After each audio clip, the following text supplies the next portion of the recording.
Good morning, Dr. Magaya, and thank you very much for taking time to come and answer questions for us. Just with regards to the role of the rapporteur, the special rapporteur for the UN, and she's a rapporteur on the negative impact of unilateral coercive measures on the enjoyment of human rights. And quite widely experienced in so many disciplines, including international law, peace building and development, and a professor of law in international and European law and all that. And her name is 𝙏𝙚𝙣𝙙𝙖𝙞, and on the 28th of October, she addressed Zimbabwean journalists, and she declared that the sanctions were actually exacerbating vulnerability and poverty on the country of Zimbabwe. And she issued a very extensive report to which we saw that there was a robust response from the opposition and other sectors. So I just wanted to maybe find out from you first. Maybe let's start from what is a special rapporteur? What's a UN special rapporteur? Who's appointing authority for that? And what's their mandate? What was her terms of reference when she came to Zimbabwe in general terms? And then what happens after she's released the report itself? If you can educate us on that as well. Thank you. Hi, good morning, Tendai. These are generally independent experts that work for the United Nations Human Rights Council. They work on voluntary basis, so they don't draw a salary from the UN. They work independently, but there is a process to appoint them so that they remain independent from and are not influenced by any country or entities or individuals. They are part of what is called special procedures. So once they have completed their work in general, for an example, the rapporteur that came from Zim, the report will be presented to the United Nations Human Rights Commission Council, which will be in September 2022. And thereafter, their report will serve as a basis for knowledge, information that then the UN can use for further deliberations. So what happens, Doc, after this? We now have to wait until 2022 for a decision to be made on Zimbabwe with regards to sanctions, and that seems to be quite a long stretch in terms of timelines. So is the UN going to use just this report solely to make decision on Zimbabwe, or is there any other process that will then have to happen after that? Are you able to please tell us the context of the report? What are some of the key findings of the report? And we also saw Tendai Biti issuing a statement yesterday through Zim Live, where he is throwing out the report on the basis of bias towards the ruling government. And we've also heard reports about how when she was here, she was meeting mainly with members of the ruling party more than the non-state actors. But also, on her part and in her defense, she issued a statement just to explain that she wasn't able to meet with non-state actors because of the negative reporting that had been spread around through social media. So some of them were not engaging with her, with the mandate and the process, and then that caused some of the non-state actors to not meet with her and all that. Some of the people have also criticized her on the basis of the fact that she's a Belarusian who has been, intensely biased, on the process and all that. So can you give us an explanation for what will happen and what issues did she raise? What was the basis for the allegations around bias? Do you think they are bona fide? Then do you think on the basis of the allegations of her bias, there's going to be another process by the UN? Hi, Tendai. Thanks for the question. I think just a few points here in terms of response to the questions you raised. The first one is that Ms. Dohan's mission was basically fact-finding, not necessarily to find and impose solutions. And once she has constructed the facts, they will be submitted to the United Nations Human Rights Council. And then the Human Rights Council has got a way to work through the United Nations structures until perhaps resolutions can be formulated. You probably need to appreciate how the UN works and how resolutions are formulated and sponsored. So the long wait between now and September 2022, when the report will be submitted, many things can happen. UN resolutions can be sponsored by member states, perhaps also via the Security Council. And obviously, there's always the channel for the Human Rights Council to also raise issues through the UN General Council.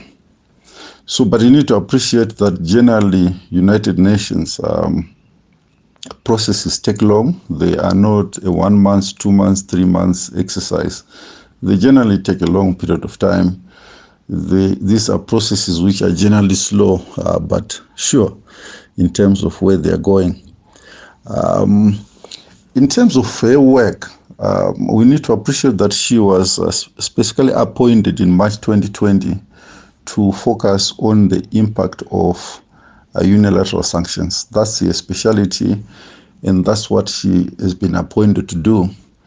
Therefore, ordinarily, you would not expect a mandate to include analysis on the causes of sanctions. I think the comments that came from some opposition leaders was because they were also expecting it to address the causes of the sanctions.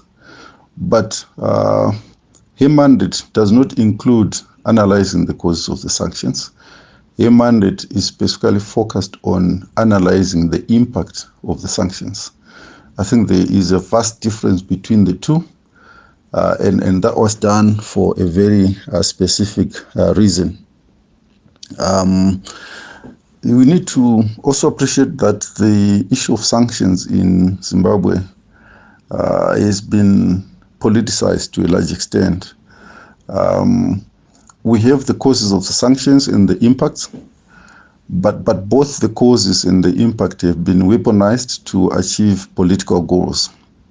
So as a result, when respective stakeholders are commenting, you can almost pick their original positions in terms of sanctions in the country, to the extent that sanctions are used then to extend a political objective or to gain political mileage in one way or the other, which is very sad, because perhaps as a country we should have adopted a position on sanctions which is above party politics. The other question you asked is, would there be perhaps another exercise, given that there was not inclusive interviews to all stakeholders? The UN Human Rights Council has got guidelines under which these special and independent fact-finding people use and follow. And because of that, the outcome of their reports is generally accepted as a true and factual finding, and therefore taken as above or beyond any influence by individuals. And therefore you do not expect that there will be a second person to be sent to Zimbabwe simply because some people have complained. I think this is not the first report she has done. She has been to as many countries, Venezuela and others, where unilateral sanctions have been imposed, to do the same exercise. And similar criticisms were made, and that is expected given the divergent views on sanctions, which are generally linked to politics within a country. So the reactions are expected, the reactions are normal. But the manner in which the reports are constructed and interpreted has got adequate mechanisms to deal with any perceptions of bias. Yeah. So some of the key findings from the reports was that the impact of sanctions is generally to make a bad situation worse in terms of human rights, in terms of impact to the economy, particularly the poor. And that is absolutely correct, because then what you tend to find by the time sanctions are imposed for one reason or the other, the situation in the country would have been deteriorating to a certain extent. And what sanctions generally do is to remove any semblance of very good governance. They destroy any basics for the law. And most importantly, sanctions destroy the moral and value fabric of a country. And that is very, very severe in terms of how a country functions. And the so-called targeted people or personalities or entities are generally not quite affected by sanctions as much as the general populace is affected. And that was one of the key findings from the UN special or independent rapporteur.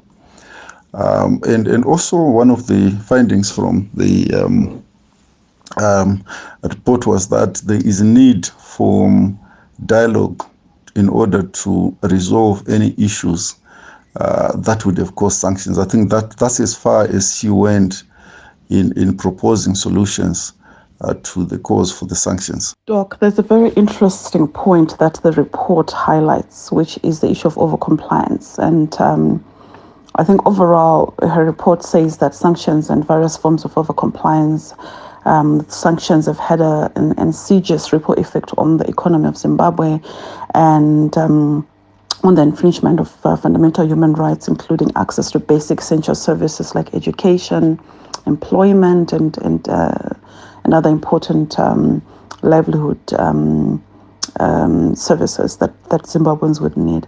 And more interestingly, the report says that many companies as well as foreign banks applied zero-risk policies and were over-compliant, fearing heavy penalties for breaching sanctions, resulting in inefficient, high-cost bank transactions and accessing credit lines.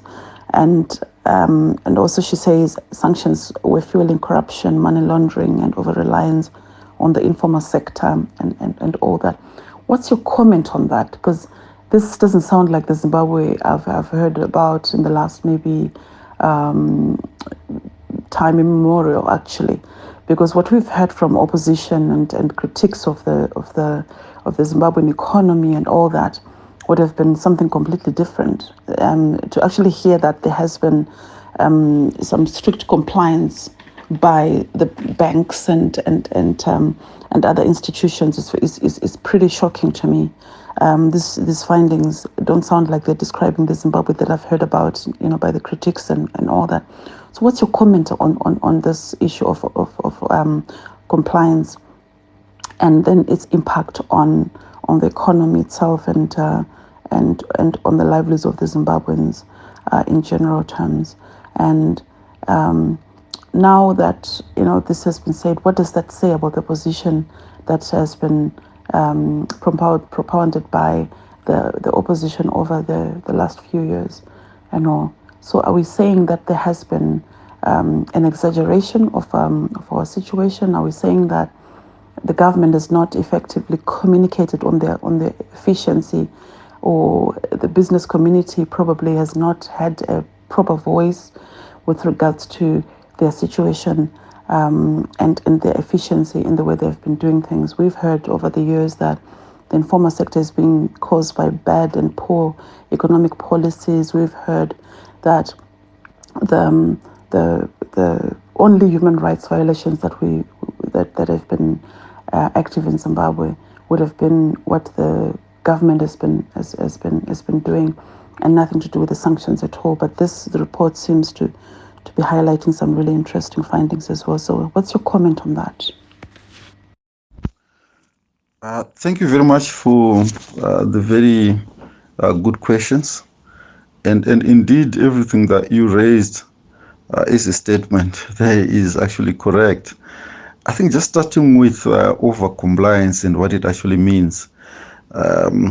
Because these are unilateral sanctions, it means the entity that has imposed them decides on the rules of compliance. It's up to them. It's not a UN-based sanction mechanism where a group of countries would generally agree on how the sanctions should work. This is unilateral. And as a result, any country would want to avoid the penalties. There was, I think, CBZ got a penalty of 400 million US, which is very, very, very significant. So the first point is because they are unilateral sanctions. The tendency by any entities, could be banks, could be companies, could be any, in dealing with a country which is under sanctions, is over compliance. Also, the entities in ZIM, the tendency therefore is to over comply, because you don't know how the US, or EU would interpret your activities. And the penalties could actually wipe out your entire business on the stroke of a pen in terms of the penalties that would have been imposed. So it's very true that many entities and organizations are adopting a zero-risk approach to sanctions. You need to bear in mind that most of these organizations, particularly private companies, they do not have the resources and the time to go and research on what they are allowed to do and what they are not allowed to do from the framework of sanctions that were imposed by the US or the EU. And when you don't have the time and resources, you err on the side of cautions, because you simply don't have the time and resources to go and understand what you're allowed to do and what you're not allowed to do. And therefore, naturally, you become very risk averse. Many investors that I've come across, they also don't have the time to do a serious due diligence and analysis on what they can do and what they can't. So any country which is under sanctions, the first approach is just not to touch it.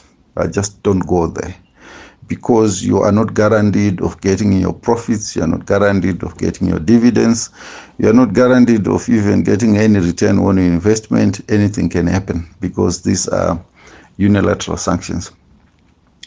With regard to banks, it's very true. The cost of transactions would go up because generally banks now have to invest in technology, systems, and processes to check if any customer who is applying for a bank account is not under sanctions. And also, when you transact, all US dollar denominated electronic transactions now have to be cleared by the US. And therefore, that causes the cost of transactions to go up, because the financial institutions should now invest in the technology and processes to check. A lot of people with Zimbabwean passports may not know, if you get to Joburg International Airport and you want to sell your US dollars, when you give your passport to the travel agents, the first thing they've got to do is to check if your name is not one of those that is listed. I think just to divert a little bit here, there are people that are on targeted sanctions, so they are not allowed to trade and do all sorts of things with the US or EU. But there's also a softer list of people that have to be watched and tracked. So there's different categories, although the tendency is just to talk around those who are not allowed to trade. So every transaction that you do, like I was saying, when you want to sell your US dollars, they've got to check whether your name is not on the list or not. And all of that is a cost which is passed to the end user, because the financial institution have got to find a way to deliver the service, but recovering their money. So the cost of compliance to financial institutions would generally go up. And then you spoke around the that is this the Zimbabwe that I knew, given the activities in the business environment, the informal sector, the breakdown of just general rule of law as far as business practices are concerned. Generally, when sanctions are imposed on a country, the country or the businesses or the people have to find a way to bust the sanctions. And that is normal. You have to find a way to exist, to do business. And the methods to bust sanctions or to exist cannot be legal. It's just what it is. You can't go to Parliament, or you can't go to RBZ or IPEC or any of the regulators and say, let's put a regulation and a law on how we're going to get around sanctions, because then that would expose the way you are doing things. So the general impact of sanctions is some kind of lawlessness, because everybody has got to find a way to get around it. And you can't then expect business community or the informal sector or any entities that are busting sanctions to then say, yes, the impact of sanctions is so huge, this is what we have got to do in order to survive. So you might see as some kind of semblance of an economy which is normal on the surface, but underneath there is a huge amount of lack of governance, because companies have to find a way to survive. And when it comes to investors, what you generally get is not the high quality investors. It's generally the very low quality, to some extent opportunists, to some extent sources that come because in situations where there is a breakdown of governance due to sanctions, that's where opportunists and sources actually thrive. They are there for the quick money. They are not there for the long term.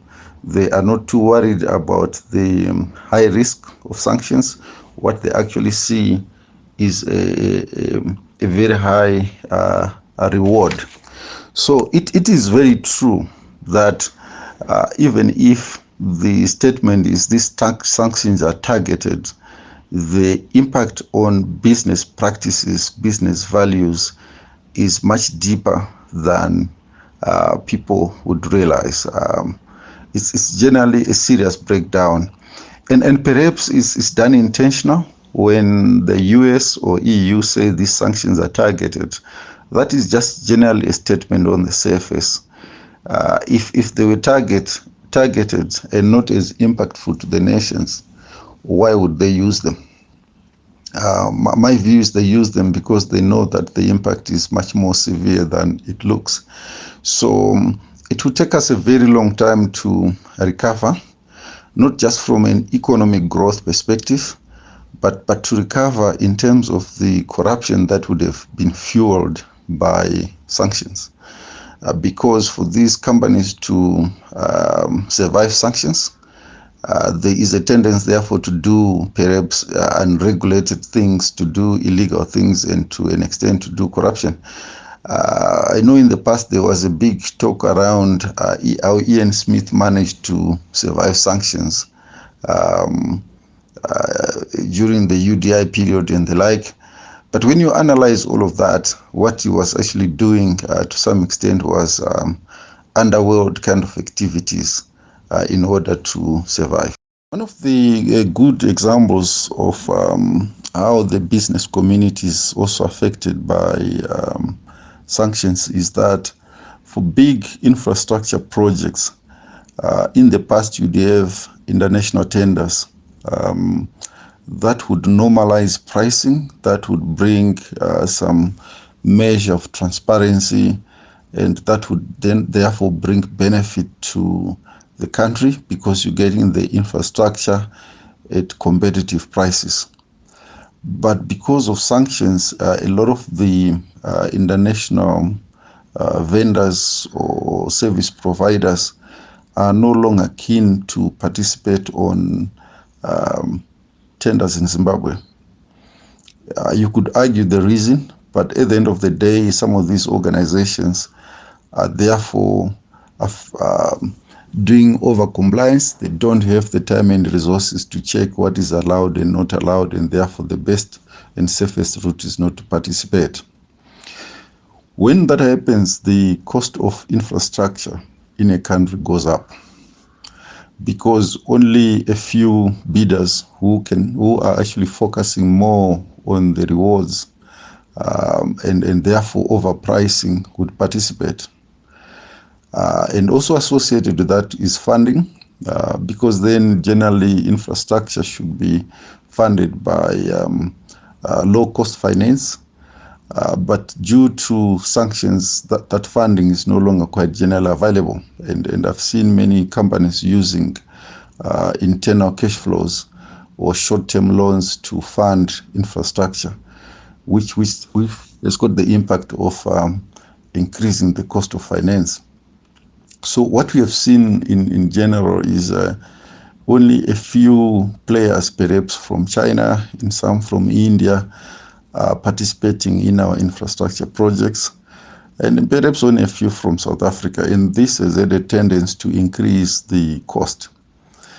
In fact, most bidders now would factor in what is called a country risk in their pricing.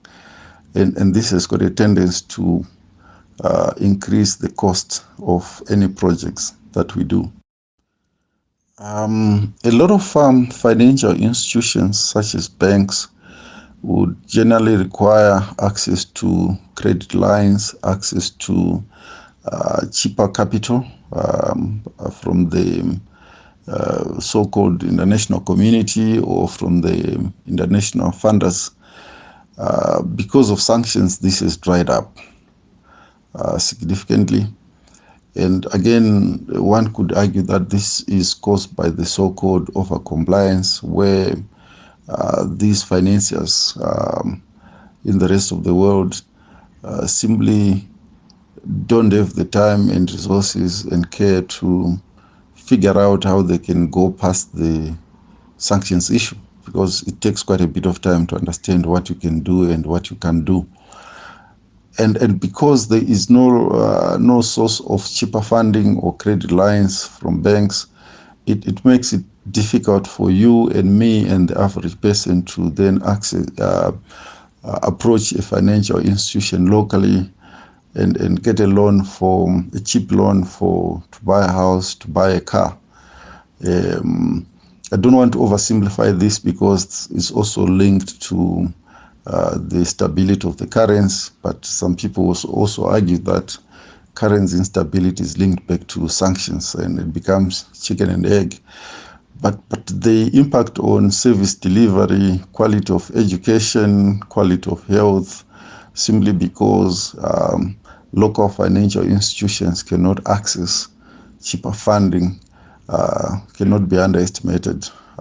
In fact, when the US or EU talk of targeted sanctions, they are acutely aware that the impact is much bigger than that, particularly when it affects financial institutions. Then it means everybody in the country is affected, because in one or the other, we all need money. From the questions that you raised, there are two pertinent points that I'd like to talk through, which are the issue of human rights and the issue of corruption. I think firstly, there is no doubt that the level of corruption in Zimbabwe is very high. And I don't think there's any debate that the corruption affects the economy to a very large extent, and quite a lot of the suffering is caused by corruption. What the findings from the UN Rapporteur is that the impact of sanctions is to increase the level of corruption significantly, because people have to find an orthodox or perhaps underworld ways to survive and to do business or to bust sanctions. So when people argue that the economy has been destroyed by corruption, not sanctions, I think that's probably trying to divert from the real issue. The point is that sanctions rapidly increase levels of corruption. And therefore, if you say corruption is the really drive of collapsing the economy, yes, that could be true. But that corruption has been significantly increased by sanctions. If you remove sanctions, you get perhaps to the same levels of corruption as South Africa or Nigeria or many of these countries, which are relatively functional despite high levels of corruption. The second point that people raise around human rights, that sanctions are imposed because we need to correct the human rights situation. Yes, every life is precious. Violence is not good. And I think it's part of the UN resolutions or requirements that we need to observe human rights. I think nobody has to be told to observe human rights because we need to. But now when it comes to sanctions being applied, I think the general discontent is that the application of sanctions because of human rights is selective. I think of late there was violence in Swaziland. When you go to East and West Africa, there's a lot of death due to politics, and in Kenya in the last elections some 200 people died. In Nigeria there's a lot of people being killed due to politically motivated violence, but we don't find unilateral sanctions being imposed in those countries at all. Even here in Zim, according to reports, 20,000 people were killed during Gukurahundi, but there were no sanctions imposed as a result of that. And therefore the argument that sanctions are there to kind of correct human rights situations is very debatable. Otherwise, then we'd have quite a lot of these countries having sanctions imposed. This is why some people then say the real cause of sanctions in Zimbabwe should be linked to something which is very unique, which is not found in South Africa or Swaziland or Nigeria or Senegal or some of these places where either human rights were violated or corruption is there. It has to be something unique, and that unique thing for Zimbabwe is land repossession. And so the argument then finds very good credibility that we can talk all we want, but until the land issue has been addressed, at least in the extent that the US and EU would like, we'll continue to have sanctions. That's the argument being proffered. So even if we fix corruption and even if we fix human rights issues, but as long as we have taken our land and some people don't like it, there is an argument that sanctions would not necessarily go away. It seems like there has been inadvertent benefits, as well as the challenges, but I think the benefits would have been, ensuring that systems are efficient and fully functional. As companies have been trying to stay in the straight and narrow, it seems like they also have been, looking at themselves and ensuring that they are compliant, and that focus and emphasis on compliance has caused for there to be efficiency in the financial institutions, I suppose.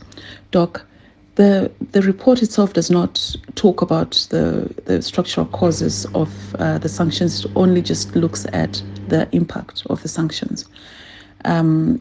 Is that okay? Do you think that is a comprehensive report?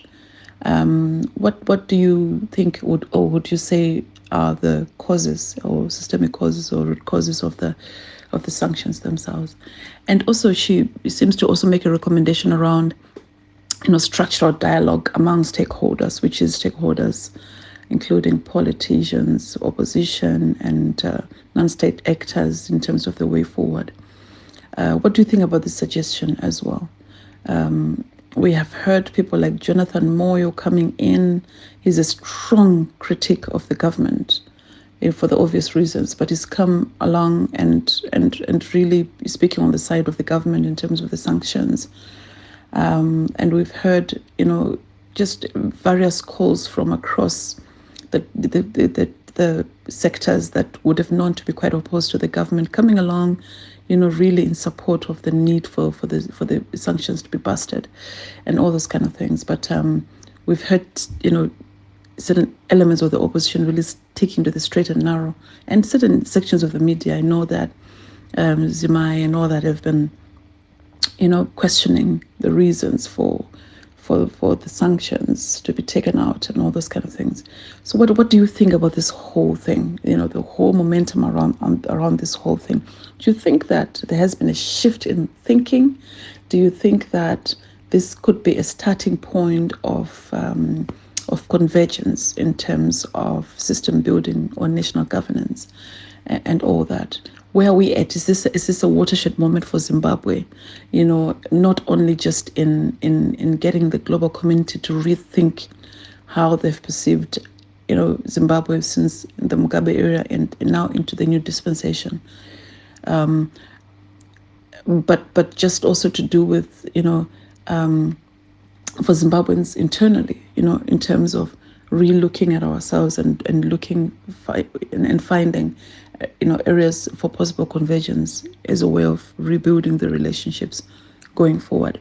And where does this leave opposition? I know that Tendai Biti has been like the face of promotion for sanctions on Zimbabwe on the basis of all the issues that he's highlighted before. Where does that leave him? Where does that leave opposition? Where does that leave opposition? What does that say then in terms of going forward? And do you think that there's some inherent opportunities there, for improvement on our national governance system now that the sanctions have been taken out?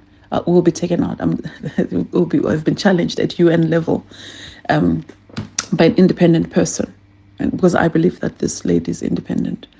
Do you think then there's an opportunity for there to be now like real proper nation building? Or do you think that, because some sections of the media have been saying that, the government is hiding behind the sanctions, and now that the sanctions are going to be taken out, then this really presents with an opportunity for them to prove that they're worth their salt in terms of national governance and all that. So if I can have your comments on all this. Thank you. Yeah, thank you very much for the comment. The US State Department would ordinarily follow some foreign policy which every president from one to the other generally implements, and change in foreign policy direction is not by a stroke of a pen. So one wouldn't expect the US State Department suddenly somehow via Congress to go and say we are now going to change the data and any of the sanctions issues. But on the other end, international diplomacy works differently. I think any of these policies by the US are informed by the reactions of the international community in one or the other and how they want to position the US. If you recall, there was a thinking when Obama came, it was after George Bush and perhaps his father to a large extent were perceived to have caused a lot of warmongering throughout the world. And the image of the US was really not what they wanted. And then one of the benefits of bringing Obama was to reposition the US brand and to perhaps fix the image of the US in the eyes of the world. So this report that has been submitted, in as much as one doesn't expect that by a stroke of a pen the US will change their policy, but it's definitely a factor in terms of how the US sees themselves. Not just for Zimbabwe. I see this report being part of the other reports that have been submitted as far as unilateral sanctions are concerned, because the US tends to use that instrument. In North Korea and in Iran and other countries where the US has imposed unilateral sanctions, what you then tend to find is some kind of bilateral conversations or negotiations with those countries in an attempt for the US to take a different course in influencing that country. Bear in mind that the imposition of unilateral sanctions is not for the sake of it. It's because the US is using them as an instrument to achieve a certain direction as far as their foreign policy objectives are concerned. So where they face a bit of resistance or where they feel a bit exposed, they'll find a way to perhaps change the instrument. So sanctions may change course, but the objective of the US will not change. And I still insist, from my opinion, that the issue of Zimbabwean sanctions is linked to land. There is absolutely nothing that Zimbabwe has done which has not been done by any other country in Africa or in the world, both in terms of human rights violations or corruption or disputed elections. I think if you look in the last 5 to 10 years, or let's say 5 years, basically you could argue that more than 90% of the elections in Africa has been disputed by the losers.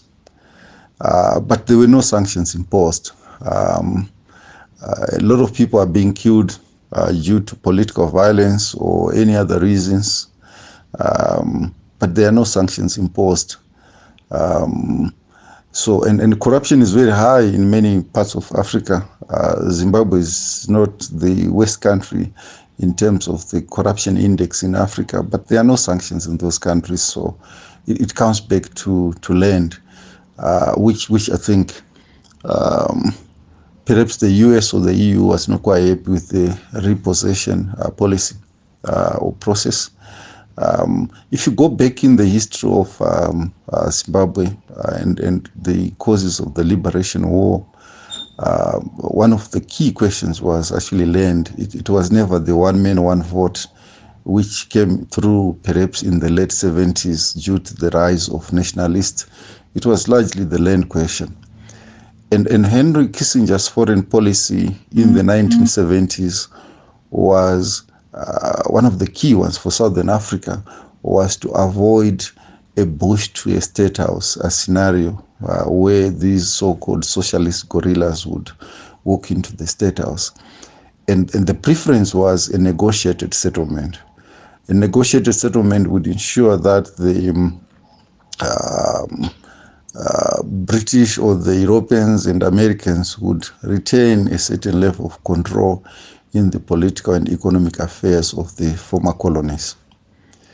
And a big component of that was land rights, particularly for Zimbabwe, or property rights as they would call it, or rights to minerals, or rights to any economic assets which the former colonialists were holding on to. So the land rights was actually a key, or property rights was a key clause in the Lancaster Constitution. And as a result, we were able to hold fort because we had not gotten past that. So as soon as the country then says, look, we got independence, we got political independence and all these things, but the major cause for the liberation struggle, which was the land, has not been achieved, then suddenly we've got sanctions. And so from that perspective, really, until when there's conversations and discussions around the land question to a point where it satisfies the US and EU, you may find them digging in as far as sanctions are concerned. But hey, in international diplomacy, in the political economy globally, things are changing every day. Positions are shifting every day. interests are changing every day. So you never know, nothing is permanent. Perhaps in a year, in 2 years' time, or 3 years' time, there will be a new perspective to sanctions in Zimbabwe from those that imposed them. Thanks, Tendai, for the very thought-provoking questions. I think the first point you raised is that was it fair that the fact-finding mission focused more on the impact of the sanctions as opposed to the causes of the sanctions? And that's a very fundamental question to unpack. I'd like to respond to it in two parts, Tendai. The first one is that the mandate of 𝙏𝙚𝙣𝙙𝙖𝙞 is to do fact-finding and independent analysis of the impact of sanctions. That's a mandate. So whether there is merit in analyzing the causes of the sanctions, we need to appreciate that she was specifically appointed to find the facts around the impact on unilaterally imposed sanctions. And that's what she does. If there's need for any person to do analysis on the causes, perhaps the UN Human Rights Council would maybe in future appoint other people that would look at the causes. Then the second thing to consider around that is when sanctions are legal, in other words, imposed via multilateral institutions like the United Nations, then there's a legal basis for those sanctions. And generally the causes for the sanctions are articulated and are a basis for the voting that happens before a resolution is passed. And thereafter, there's no argument for the causes for the sanctions, because it would have been a common matter discussed perhaps at UN General Council or perhaps Security Council, and so everybody understands to the causes, and the voting for the resolution is on the basis for what would have caused the sanctions. So if the UN decides that there should be sanctions, it means they would have agreed to the causes of the sanctions. Now, in this case, we're talking unilaterally imposed sanctions. So the causes of sanctions cannot be determined by an independent person that comes to do an analysis. The causes of the sanctions can only be known and articulated by the entity that imposed the sanctions. We can't speak on their behalf, and nobody can speak on their behalf. And some of the causes can be very kind of clear and apparent. Some of the causes can be political. Some of the causes can be foreign policy on the part of the US, and many other factors which only the US can tell. So it won't be of a huge benefit to appoint somebody to go and do an analysis on why the US is imposing unilateral sanctions. So there won't be any benefit in sending an independent person to do that analysis. And perhaps this is why one of the recommendations is that there must be structural dialogue, particularly within the parties in Zimbabwe on the sanctions issue. Now, the recommendation on structural dialogue is very, very profound. If you look at countries that have been under unilateral sanctions from the US, these are not perhaps 2-year, 10-year sanctions. We're talking 60 years for the likes of Cuba, many decades for Iran and North Korea and Venezuela and many other countries. So the unilateral sanctions are a long walk. And for a country to recover out of them,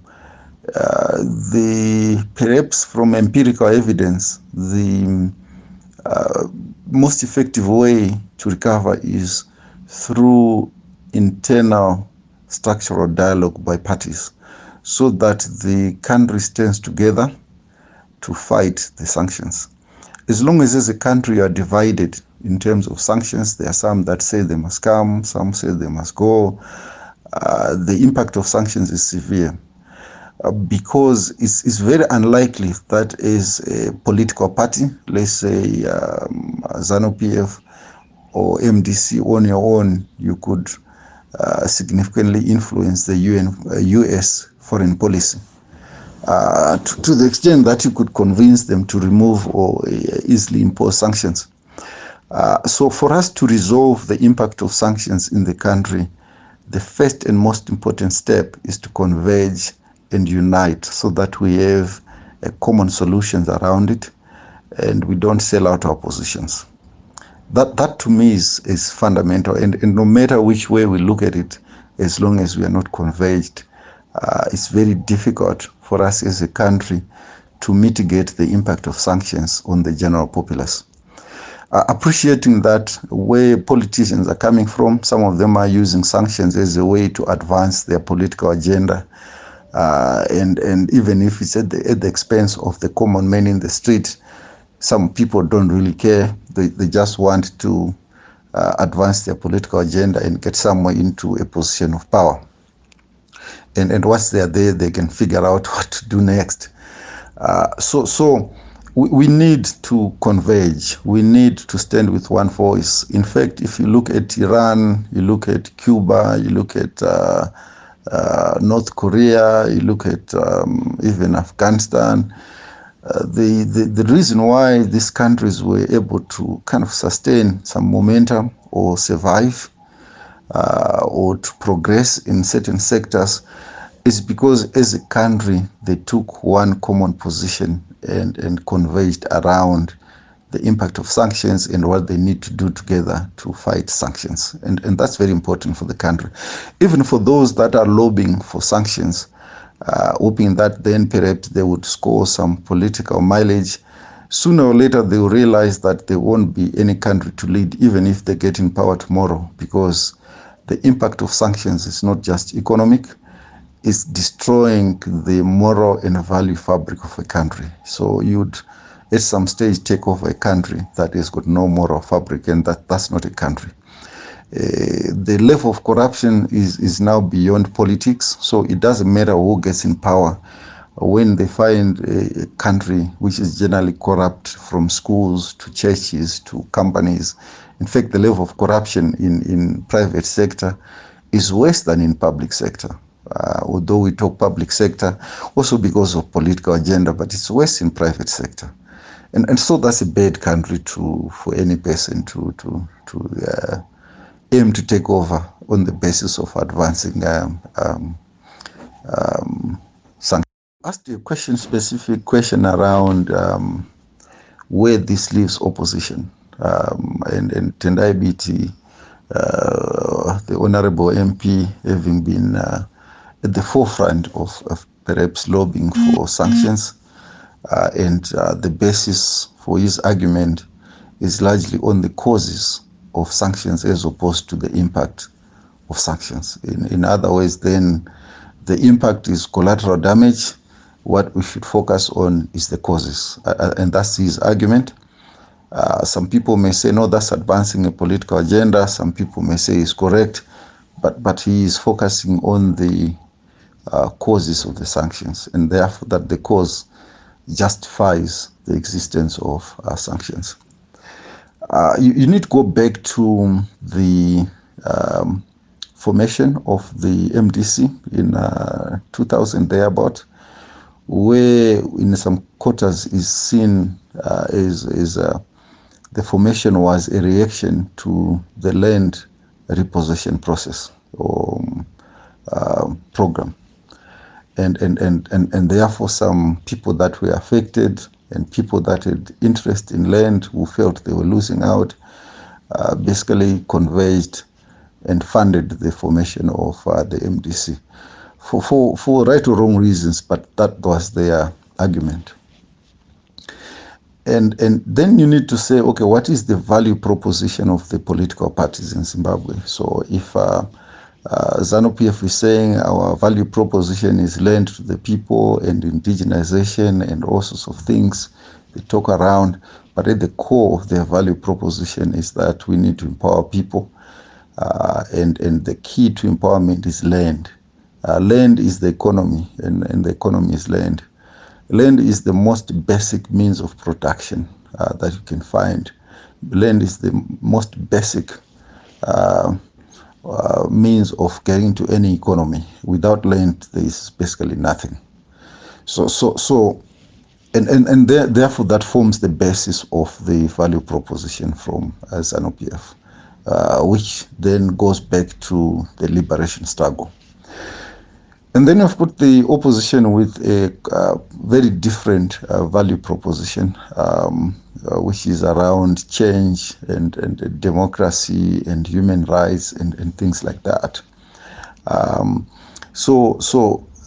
For them to, for MDC or for Honorable Bit to therefore advance their value proposition, they cannot be seen to be opposing sanctions, because at the back of sanctions is the issue of land.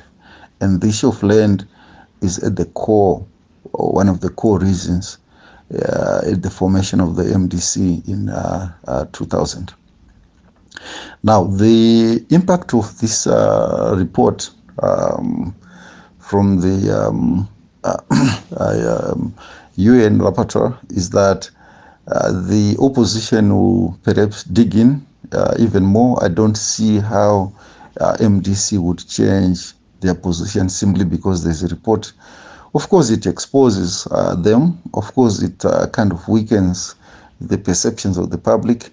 There are many people out there in the public who don't have time to do a word-to-word analysis of the report. What they simply read, and is also pushed by state-owned media, is that the United Nations simply said the sanctions are affecting people negatively and should be removed. That tends to weaken the value proposition of the MDC to a very large extent, and people can argue and there, but that remains a fact. So what next? I think they will probably dig in, and I think they will probably also find other means to push the corruption card as much as possible, to try and dilute the fact that it's actually sanctions that are causing people to suffer. I think it's very few people that would appreciate the fact that sanctions increase the level of corruption.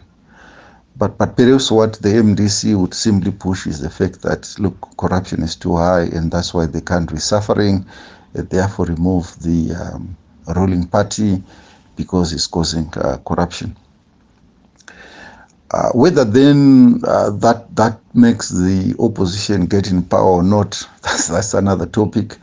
But in many countries world over where sanctions were imposed, and therefore general governance collapses and corruption increases and a few people benefit, it's very difficult for opposition to find space to operate and perhaps get in power through legal means. It just gets very difficult. They will get squeezed, and the levels of corruption will create means for many other people to get money and fund the existing positions. It becomes very difficult to remove an incumbent when there are sanctions in place, because there is not enough space for very transparent and legal processes to operate in. Bear in mind that the incumbent is largely trying to survive and pass sanctions, and as a result, you can't therefore operate as an opposition through the conventional means and hope to take power. So in other ways, it becomes even more difficult for MDC to take power in a situation like this. Yes, you can have people that are very unhappy, the population, because they are suffering, but there is probably almost equal numbers of MDC supporters and ZANU-PF supporters alike But the rest of the state institutions and companies will be geared to survive. And in my view, it's pointless to have elections as long as there are sanctions. It's a waste of time, because you not remove the incumbent ruling party in any form when there are sanctions. Hi, Tendai. At the last part of your question here is very interesting. You ask what is the government going to do.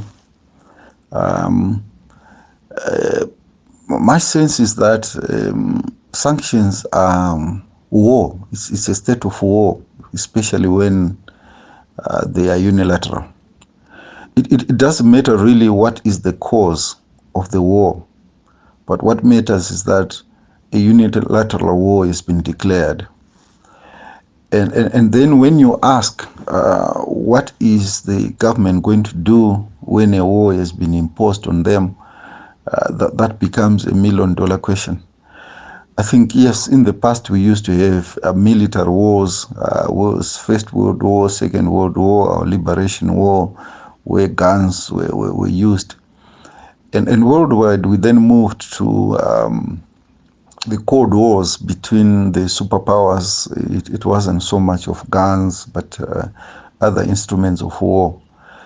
And now we're going into softer war and very subtle wars, and one of which is sanctions. And some of the softer wars, or maybe some people would call it soft power, is when you use culture to impose your views and policy on others. And that this is very prevalent. We've got China coming in, also trying to use softer power through the cultural influence. We've got Middle East, we've got Europe that wants us to become deputy Europeans, and we've got Americans. So at the end of it's really softer war that we have. And the war changes in terms of the approach, the strategy and instruments as the war progresses. It's very difficult to tell what then will happen in a year or 2 years or 10 years time.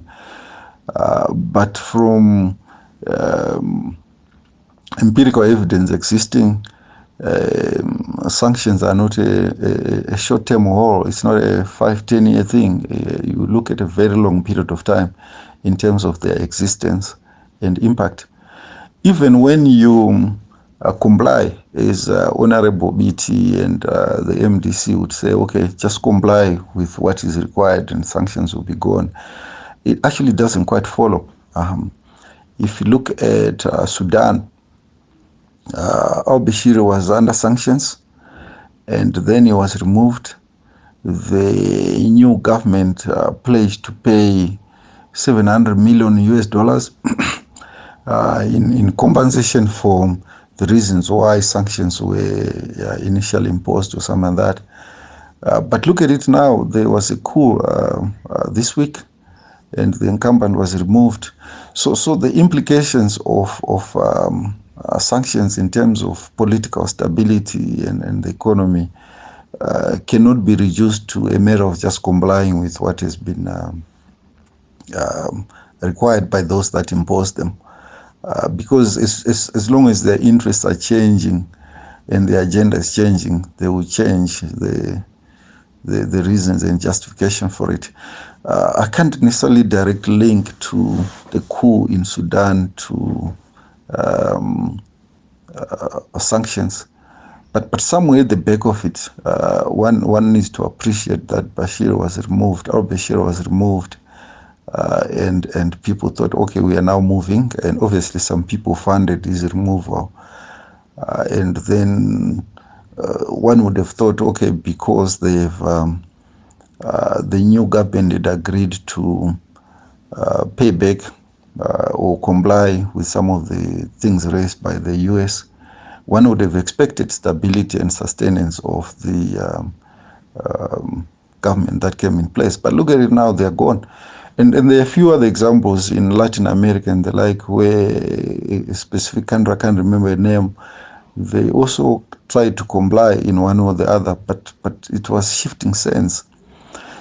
So it's difficult to tell what should be the next steps, apart from, number one, if our government is to lobby for us to be united as a country so that we can fight this together, we can share what's there together, we can bring moral and fabric, we can reduce corruption, we can begin to have some governance of some sort within the context of sanctions, of course, and therefore that should lift the level of the standards of living of people, even if we have sanctions. And then we continue to lobby. And lastly, let's use the land that we took. If the cause for sanctions is land, as I sincerely believe, therefore there must be a basis for us to push as much as possible to be productive in the land.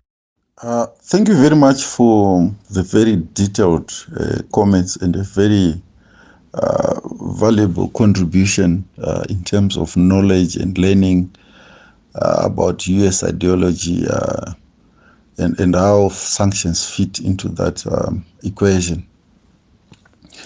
I'd like to take a slightly different approach to this, which is not quite in terms of ideology. But I'd like to come back to the issue of land. Firstly, there are comments that the land reform or land repossession was chaotic. It could have been better. Yes, perhaps it could have been better. But then, if you look at the facts on hand, we took back 11 million hectares of land. And if you go back in history, most of the wars and kingdoms and people fighting and the like were around land. When even 5 or 10 million or even 3 million hectares of land are taken from one group to the other, whether legally or illegally, one wouldn't expect that to be a picnic or there must be an officialdom about it. There's no way where that happened. Where huge tracts of land are taken is basically war. There is no official handover and speeches and celebrations where perhaps 5-10 million hectares of land are taken from one group to the other. Even when the Europeans or the British came and took the 11 million hectares from us, they didn't take them from using a very official process or picnic. These were forced possessions actually. People were forced out using the law, using the police, using whatever means were necessary. They got the land. So I think it's a very misplaced argument by other people to say the land repossession would have been orderly. It's not possible, and it can't happen anyway to take 11 million hectares in a year or even 5 years in an orderly way, because it's basically a war, and there's no orderly war. You can't define an order for a war. A war is a war which is meant to be won. So I think that's the first part. I don't see any other way that would have taken these 11 million hectares, apart from the way it was done. And history proves me right. Then the second point is that 11 million hectares, if you assume $1,000 per hectare as value of land developed, we're talking 11 billion US dollars. Some people would even argue that land developed is perhaps 3,000 US dollars. That takes to 33 billion US dollars of assets. So in this case, depending on your estimate, we're talking between 11 billion to 33 billion US dollars of assets. This is a serious balance sheet we are talking about here. And some of the British were basically using title deeds here in Zim to go and borrow offshore and do other investments offshore using the title deeds as security. Now, come 2000, we take back the 11 billion to 33 billion worth of assets. What it could have meant is would have become instant billionaires. I could say printed money if you want, but from zero to a billionaire or a millionaire would have been the scenario if the title deeds or the leases were bankable. So I figured out that these guys thought the best way to stop us from becoming instant millionaires was to ensure that whatever offer letters or title deeds would become unbankable. Of course, there was always this thing that if we have title deeds and other forms of leases would perhaps open a back door for the former colonizers to come back, but at the end of it would have created wealth directly. And so to stop the land being a bankable asset in the medium long term, targeted sanctions will become a very effective instrument. Because targeted sanctions naturally and directly affects financial institutions, largely banks.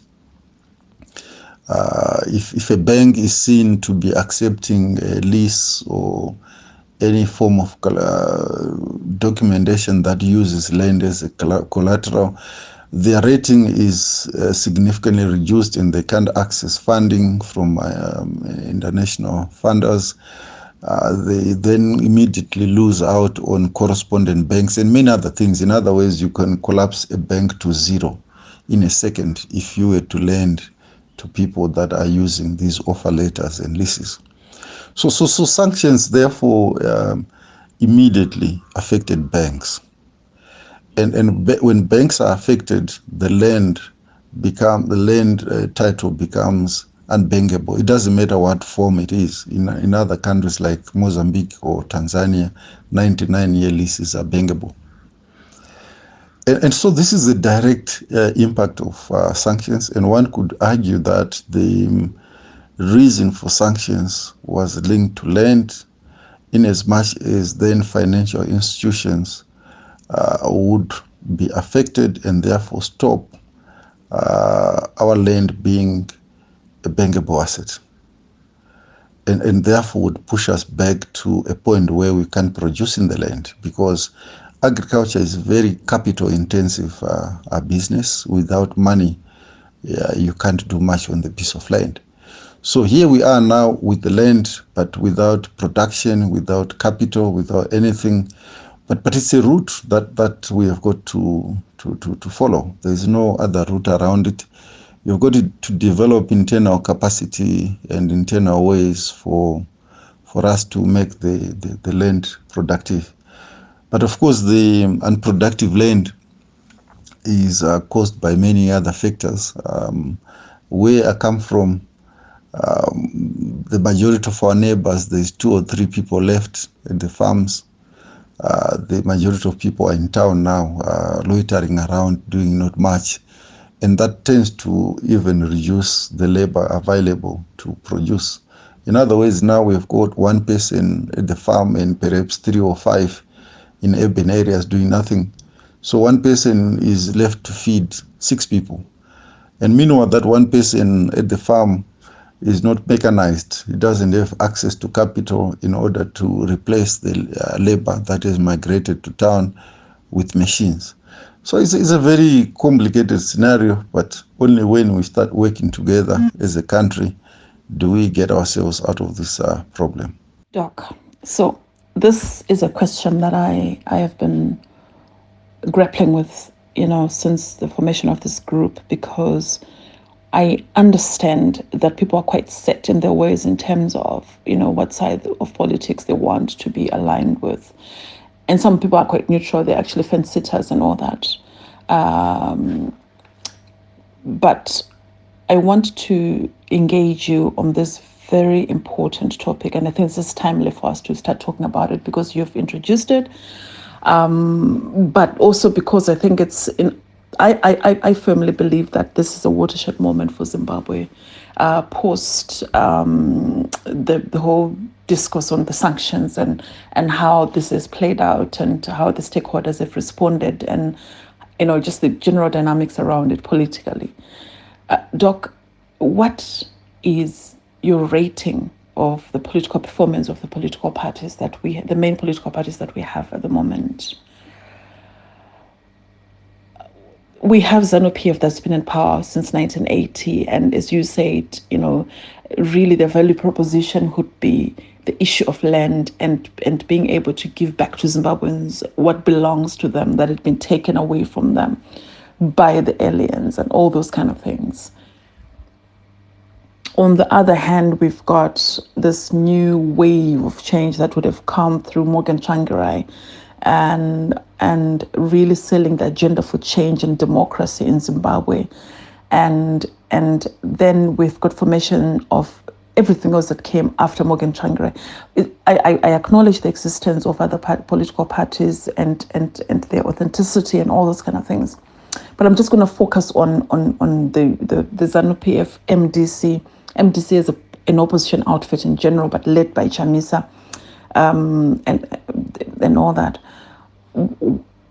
What do you think, basing your analysis on their value propositions in terms of the issue of land, do you think that ZANU-PF has been able to deliver on its mandate, on its self-proclaimed mandate of giving the land to the people, of giving back the livelihoods of Zimbabweans back to the Zimbabweans after such a protracted war and conflict and and fight for change for Zimbabweans, resulting in 1980 and all that?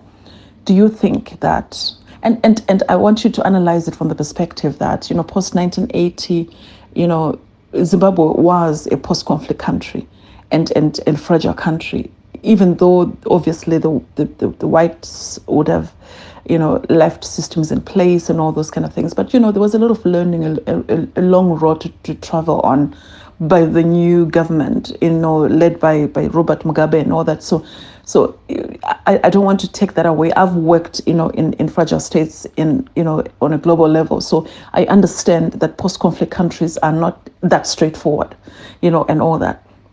So I want you to analyze the performance of ZANU-PF on the basis of it being a post-conflict country, resulting in a developmental country that then went the other way in terms of what we saw with the Mugabe regime and what the new dispensation is trying to do. Their failures and successes are glaring for all of us to see.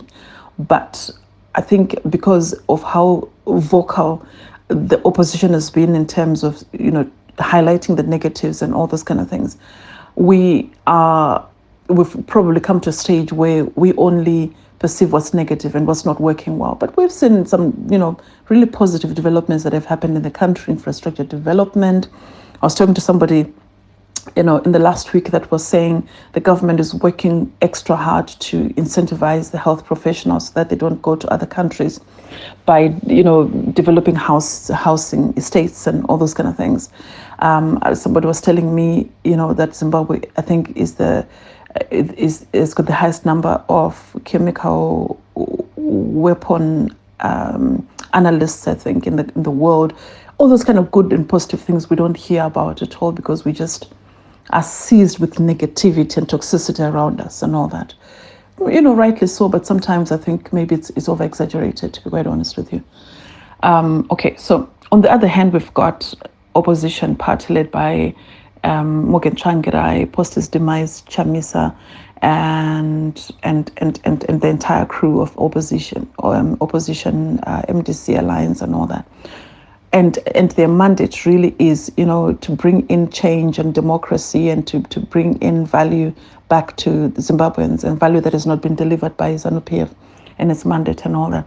Do you think that MDC has delivered on its mandate in terms of its construction, in terms of its structures, in terms of its processes, in terms of its conduct as an opposition party?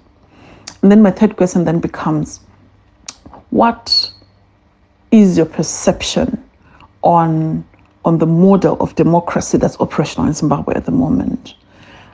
Is this the right model? I'm asking this because I personally think that we've copied and pasted a model of governance that doesn't suit Africa, right? Because I just think that when you look at the role of Parliament as it's conceptualized globally and as it functions globally, and when you see how that translates to our local parliament in Zimbabwe, it's completely wacky, by my standards. When you look at the role of the Senate and the quality of the senators that we have in Zimbabwe at the moment, because Senate is a key part of governance, and all that. It's supposed to have people that are worth their salt and all these kind of things. I don't know much that our senators are doing, in terms of policy and all those kind of things. When you also then look at the whole multi-party politics that obviously the democracy must be able to bring, and the ability to function and function efficiently, right? Ability to function is allowed by the government, which has been problematic in terms of the hogging of the state broadcaster and the inability of opposition to be heard on the national broadcaster. I think that has been a legitimate question and issue for MDC Alliance to highlight. I think there has to be opening up of the airways for opposition to perform and present itself, but also opposition has got responsibility to make sure that they're conducting themselves in a responsible manner, so to speak, because it's one thing for us to say, ZANU-PF is not accountable and all that, maybe rightly so to a certain extent. It's another thing also for opposition to also, to listen to their own advice as well and institute democratic institutions and processes. We saw this week, a video of a man wielding knife, and cutting up a T-shirt of a guy wearing a President Mnangagwa T-shirt and all that. That's completely unacceptable. But you don't hear opposition talking about it. On the other hand, you also have, opposition party members that are also being attacked. And on the other hand, they're also not covered by the state media and all those kind of things. So equally, I think in equal measure, we've seen, poor accountability and unaccountable governance on the part of these two. But I want to hear your perspective on the performance, of the two main opposition parties relative to their mandate and their value proposition, as you've said it. Thank you. Yeah, so you're right that as an event, the land repossession took place in 2000. You're absolutely correct that as an event, the MDC formation was 1999. These are events. But as you would also appreciate that a formation of a political party is not an event, it's a process which takes a long period of time. As early as the late 80s or early 90s, we had the Zoom, which was Edgar Tegere and his crowd also initially fighting just after the one-party state issue failed. And then we had all these social democratic movements emerging, trying to put a different value proposition for the direction of the country. So, and then the MDC slowly grew through ZCTU as the pivot and eventually formed in 1999. But you can't assume, therefore, that government then was blind to these movements, and ZANU-PF was blind to it. They could see it happening. Similarly, the land repossession was not an instantaneous spark in 2000. The arguments and fights actually started as early as the late 90s. You need to bear in mind that the Lancaster Constitution put a moratorium on land repossession for 10 years. And therefore, from 1980 to 1990, the colonizers had many other ways to try and protect their title deeds. Some of them actually converted title deeds to companies so that it's not seen as individuals. Some of them subdivided, and they had a lot of other things they did. As soon as the moratorium ended in 1990, then there was a big moves now to say, what do we do with land? And these guys were not blind to that fact. They could see that at some stage there will be an issue of land. And for some of us living in rural areas, the pressure was there. You could see actually in certain mabuke umusho, there was no space for people to live. And I recall in the 97, 98 or 97 period, there were big debates between the CFU and the government, where the CFU was focusing more on tobacco because that creates more money as opposed to staple food, which is maize. And the fights, the war was imminent, that at some stage the government or Zimbabwe would take its land back. And the likes of Roy Bennett and them were not blind and waiting perhaps for an instantaneous spark to happen in 2000. And if you remember, also land reform started with the willing buyer, willing seller process.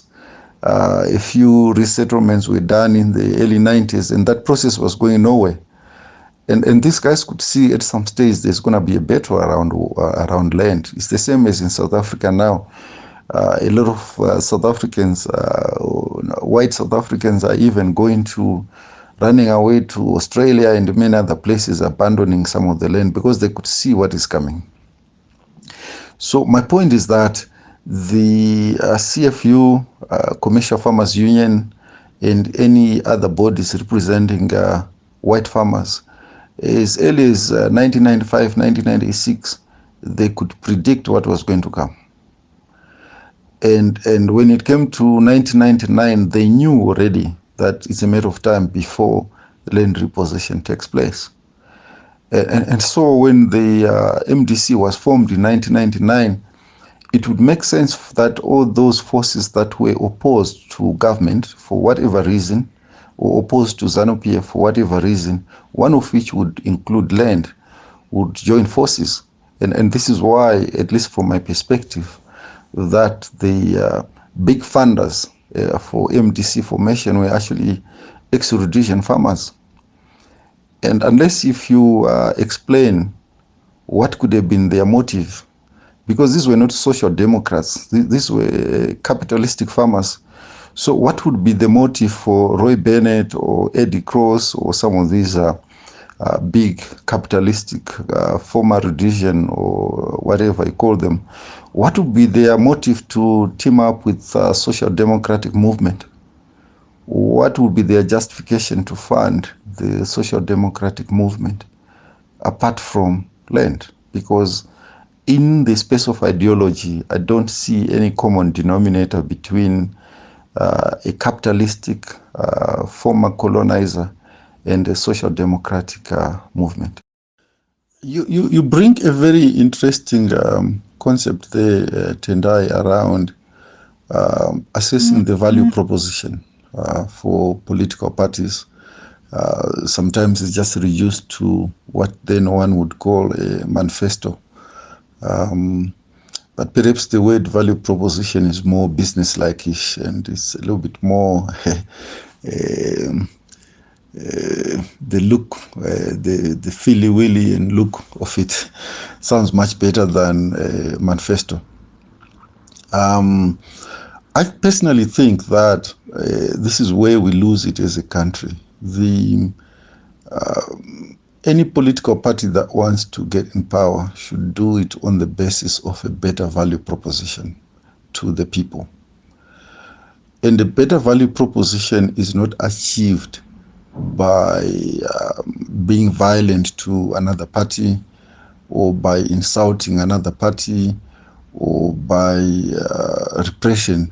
No, it has to be something that people really want and can relate to, and something that can change the people's lives.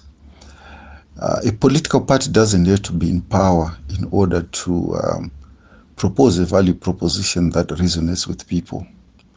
I think in the past, during the Mugabe days, it almost became a ZANU-PF value proposition to say "Pasina Tsangirai, Pasina this," and the like, which I think took us the wrong way. It also became an MDC value proposition to say Mugabe must go. But Mugabe must go is never a value proposition. To say ZANU-PF must go is never a value proposition. It's just a statement. So in the mix of things, we then lost what people really want. And this person must go and that one mustn't go is now a politics of personalities as opposed to politics of value propositions. The EFF in South Africa is not in power, but they've demonstrated the extent to which a solid value proposition can influence the politics of the day and the economics of the day. So on one side, we have now, say, ZANU-PF with the empowerment and land and mines being given to people as the value proposition. And then on the other, we have the MDC talking about human rights, democracy, and zero corruption, and that sort of space, which is more, it's got a Western flavor in terms of how the country should run. So it becomes a matter of what is a better value proposition, land, mining rights, and empowerment versus somebody that says, look, I'll give you democracy, I'll give you rights, I'll give you freedom of expression, I'll give you all these other tsitsi's that come with it. That's really at the core of it in terms of value proposition. In the mix of it is people just throwing insults and trying to confuse everybody else. And therefore the party that should be better than MDC or ZANU-PF is a party that should come with a better value proposition, and that should not be based on insulting other political parties or denigrating others or being violent at all. You must just say your story and let people like it and follow it. Tendai, thank you very much. You bring a very interesting point in terms of assessing the performance of ZANU-PF post 1980. And you even bring a bigger context that we need to look at the performance of political parties or governments post-conflict. I'd like to elevate the argument a little bit higher, perhaps to also avoid unnecessary toxic partisan debates, and say you need to look at the performance of post-independence Africa in general, and therefore the performance of liberation parties that took over government post-independence, starting with the Ghana, or even you can take Liberia, perhaps the first republic in Africa, some 80, 90 years back. So post-independence Africa took a certain trajectory in terms of performance politically and economically. The thing is, we don't have yet perhaps a template that one could say a country that gets independence should take 10 years to be at this stage, 20 years to be at that stage, and the like. If you look at the very popular countries like Ghana from an independence perspective due to Kwame Nkrumah, they have not moved at lightning speed to actually show that, look, this is a country that was under colonization and suddenly they are on their own. Look how far they've gone. So there's perhaps much more in terms of understanding post-independence Africa than just looking at the politics of ruling parties versus opposition parties. Some people would see it as justifying failure. Some people would see it as apologizing. But it's a fact that the history of starting from slavery to colonization is a major determining factor in the performance of post-independence Africa. Bear in mind that some of the countries in Europe and US actually developed from free labor, which was and free minerals. So initially slavery provided free labor to build big parts of the US, to build quite big parts of Europe. The tunnels, the tubes, and the infrastructure would have been built from free labor, which Africa never got access to, that free labor. And after slavery, you go into colonization, which provided Europe and the US access to a huge amount of assets, resources, and money at almost zero cost. And Africa didn't perhaps enjoy that benefit. So the rate at which, and I'm not trying to generalize here to say therefore every country that developed it free labor and free minerals, but I'm just looking at a macro level that the factors or that would influence development life cycle between Africa, post-independence Africa and Europe would be different. And now at independence, I think quite a few of the countries in Africa had a negotiated settlement. And that would actually mean, if you look at Francophone areas, which is more West Africa and the like, the influence of France is still there today. Their reserve banks are still being run by the French. The same applies to all former British colonies or colonies under the Arabs. The influence of the former colonialists has not gone away. And therefore, when you assess the performance of governing parties, let's say in the case here, ZANU-PF or ANC or any other, you cannot do it without talking about the influence of the colonizer, because the impact is there for you to see, and it's very pertinent.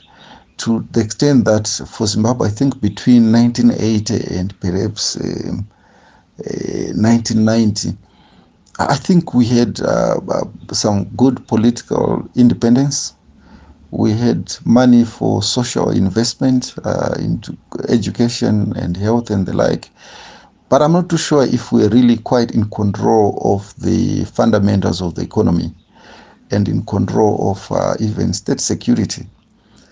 Because the mines were still under the colonizers to a large extent. Land was still under the colonizers. Our army was still under the British as part of the BMAT. Both the National Army and the CIO was still under Ken Flower and the like. So I doubt that would have been very much under control of the economy. And then when we moved from the 1990-95, it was largely ISAP. So with these multinational donors, multinational financiers having a big impact in terms of how the country is run. So post-independence Africa or Zimbabwe, when you do an assessment of performance, there are many other factors that you need to put in place. Of course, on the other side is the readiness of the leadership that we appoint to govern. I think it would be naive to perhaps assume that a group of people that were in the bush basically fighting could literally jump in and take over the economy and run it as smoothly as somebody that has been doing it for 100 years. It won't work like that. And also, in many parts of Africa post-independence, quite a lot of our leaders were basically populist. Of course, we've got some that came through the armed struggle, quite a bit of them. And their forte is a commitment to the values and ethos of the liberation struggle. And that is not perhaps the same as running a country. If we take Zimbabwe as an example, when Robert Mugabe came, this was a leader with teaching and knowledge, education at heart. So quite a few of the ministers and permanent secretaries and people that he put in place to run the country were professors or were from university or were people with an education bias.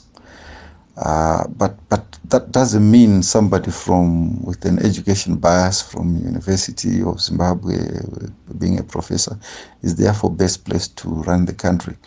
So in conclusion, as Africa, we have not done very well post-independence for various reasons that you could explain. But we still have a very long way to go. But the first part is perhaps Africa to have a common agenda for our own development, to work together as Africa, to create our own markets, to create our own economy. At the moment, we are still very divided to make any difference. Thank you very much for the comments and the very fair and balanced perspective. I really appreciate. I think what I enjoy the most is if we as a group of just 257 people are able to have a conversation and a debate on national matters without being partisan, and we are able to differ and argue things, perhaps that's a good start. Now, from that context, I've got two questions for you, just so that if I'm making assumptions and I'm a little bit lost in the mix of political banter or propaganda or facts, you can help me. The first question I have for you is, what is the position of the MDC in terms of land repossession? Does the MDC support land repossession as a principle?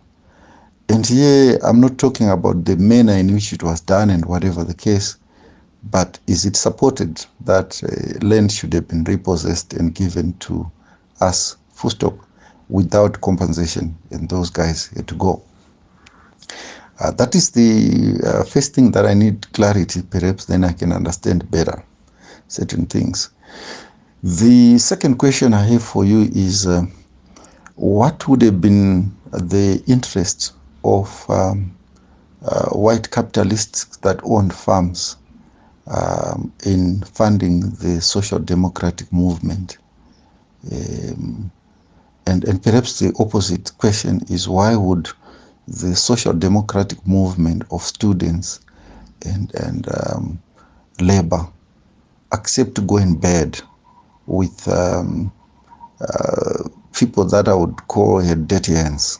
These are people that had taken our land, oppressed us for many years, using law and all manner of things, segregation, whatever you call it, and we're about to lose their land. And then they come to a social democratic movement which was pushing for a better country and say, let's join hands, let's go in bed together.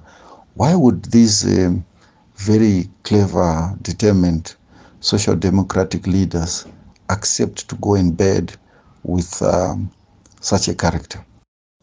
Yeah, thank you very much for the corrections and comments. I learned a lot from your post because I had certain impressions and you have corrected some of them.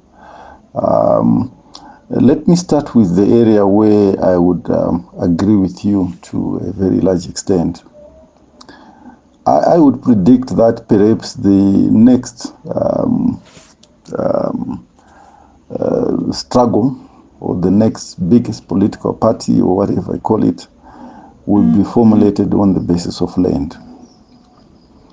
As long as there is no fair and transparent process for people to access land, there's always going to be another struggle in the next 15, 20 years. The same reason why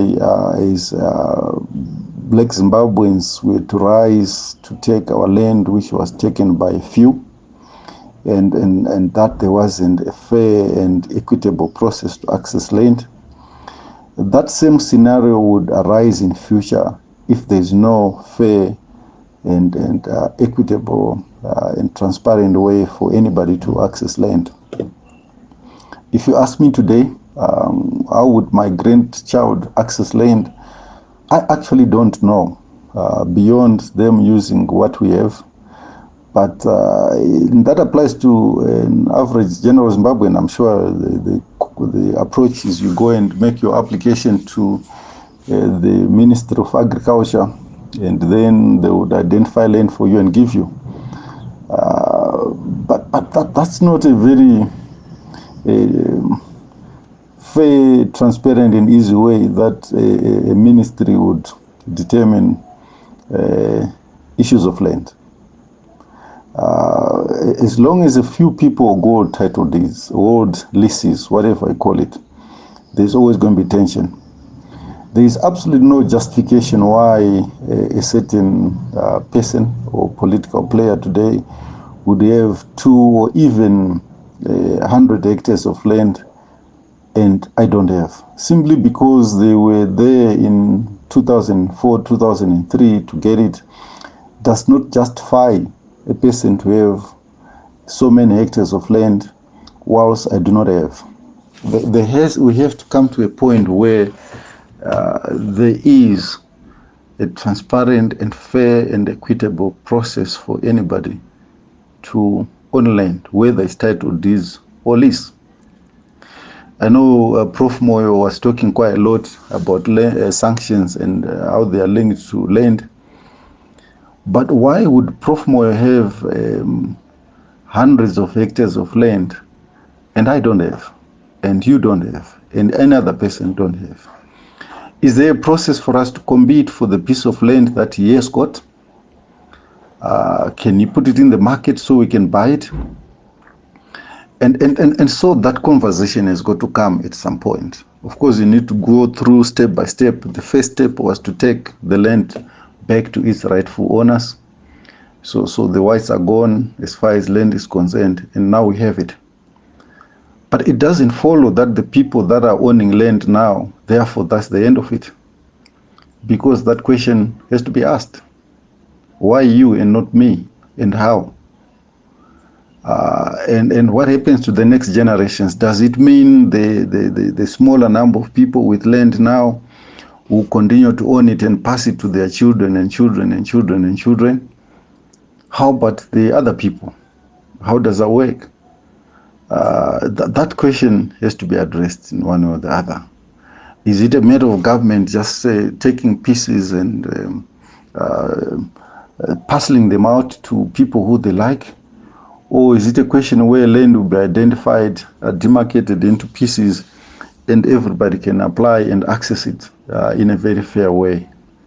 That has to be done at some point. And understand these are not like one-day processes or two. It's a long-term. Land is life. Land is everything, and therefore you don't expect a land reform process to even take 1 generation. It may take 2 generations for us to resolve it. You also spoke about kind of ZANU-PF monopolizing land. and that it was a question of being opportunistic for the MDCs to incorporate in their ranks people that had dirty hands. I must say the argument is not convincing, that MDC would say we are pro land repossession and land must be taken back, but at the same time they are being funded by the same people who are going to lose the land. That argument does not hold water. Yes, in the 80s and the like, the white commercial farmers would have funded ZANU-PF, but then they were not under any threat. And as long as ZANU-PF was representing the will of the people, then it doesn't matter who is funding them, because that fund is going to support the people of Zimbabwe. But for two people to say, okay, we've got a common agenda, let's work together, and even in the leadership, we have got people who are going to lose land. And then you say, look, as a leadership, we support land repossession. That simply doesn't add up. To understand the history of land and how political parties come in, you need to go back to the early 1890s or 1898 during First Chimrenga, when land was a national issue. And then our forefathers rose to fight for their land and their dignity. And throughout from 1900 to perhaps 1959, the whole discussion of democracy and human rights and stuff did not arise. We had our own ways of governing ourselves and our own economic means to do things. And until when the colonizers used all manner of things, they used law, they used missionaries to try and delete our identity as much as possible, and at some stage push for their own ideology. We had our own way of doing things. In the 1960 period, when ZAPU was formed, they were fighting for land. And 1963, when ZANU was formed, they were fighting for land. And using their armies, ZIPRA and ZANLA, the key reason why those guys would offer to pay the ultimate sacrifice with life was land, self-dignity, and self-rule. It was not even then one man, one vote, which is an instrument to appoint a leader. It was dignity, self-rule, and land. So the relationship between these revolutionary parties and land goes back to 1960. It didn't start in the year 2000, just so we appreciate. And leading to the longest house constitution, which I think was probably its own weaknesses. I can't expect a group of people who are funded in terms of hotels and flights and are coming from the bush to negotiate an agreement, let alone a constitution. How can somebody that you have defeated give you a constitution to rule yourself? It's like your enemy telling you how to fight them. So leading now between 1980 and 1990, there was a moratorium on land that we couldn't take it. But that does not mean you dissociate the relationship with land and the liberation war political parties and their associated armies, and not at all. And so when it came to 2000 and these guys started taking land back, whatever reason or method you want to call it, but still the relationship between land and ZAPU, ZANU-PF is historical. It's the same as the social democratic movement we started with students and labor. You cannot dissociate the ideology of social democracy from those constituencies. Yes, you could have problems in MDC today, the splits and whatever I call it, but it remains a fact of history that the social democratic movement cannot be dissociated from labor and students. It's what it is. And therefore they are called they are called movement for democratic change. And it can be argued because then they were fighting for democratic change in the country. And so naturally you can also denigrate and remove why ZANU-PF is called the revolutionary parties. They led the revolution which caused the independence of this country. They led a revolution which caused the movement of land, 11 million hectares from small group to another. When 11 million hectares of land is shifted in terms of possession, that's a revolution. It doesn't matter whether you like it or not, but it's a revolution. When Morgan stands up, 𝙏𝙚𝙖𝙞 and may his soul rest in peace, to fight the mighty of ZANU-PF and the state, through talking through whatever it is, it's a democratic change that is pushing, and you can't argue against it. So I thought I might just correct that.